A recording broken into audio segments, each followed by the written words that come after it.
શું આપણું એ વિજ્ઞાન હતું? શું તમને વાત કરું,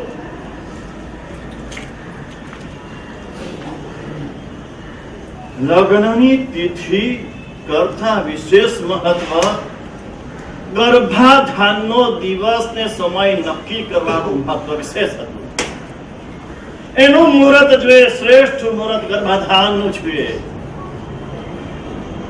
એ જીવની અહીંયા લાવો છે.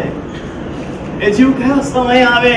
હમણાં આપણે જોયું ભગવાન મહાવીર પણ માતાની કુક્ષીમાં આવ્યા તો આ નક્ષત્રમાં ઉત્તરાષાઢા નક્ષત્રમાં ચંદ્રનો યોગ આવે છે. તે બરાબર મધ્યરાત્રિ કાલ સમય થયો ત્યારે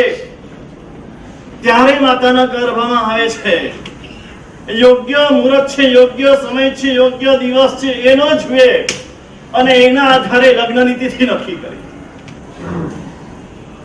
ગર્ભાધાન પહેલા ઓછામાં ઓછા 3 દિવસ પહેલા લગ્નની તિથિ હોય.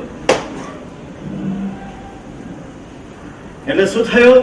3 દિવસનું શુદ્ધ બ્રહ્મચર્ય. લગ્ન પછી ઓછામાં ઓછું 3 દિવસનું શુદ્ધ બ્રહ્મચર્યનું પાલન.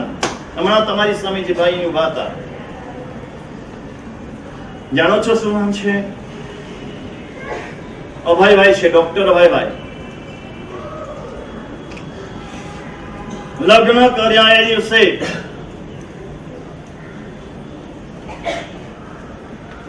અમે ચોમાસું હતા, મુલુંડ ઝવેર રોડમાં એમના લગ્ન થયા. ગયા જ વર્ષે લગ્ન થયા એ દિવસે સાંજે પતિ પત્ની બંને મુલુંડ ઝવેર રોડ આવ્યા અને રાત્રિ પૌષધ સ્વીકાર્યો.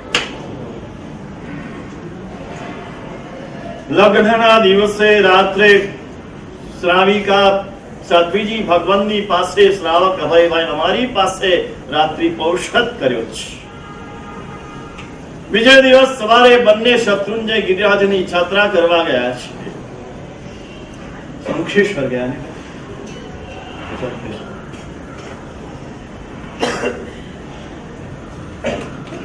એમને તમારી સામે ઉભા નથી.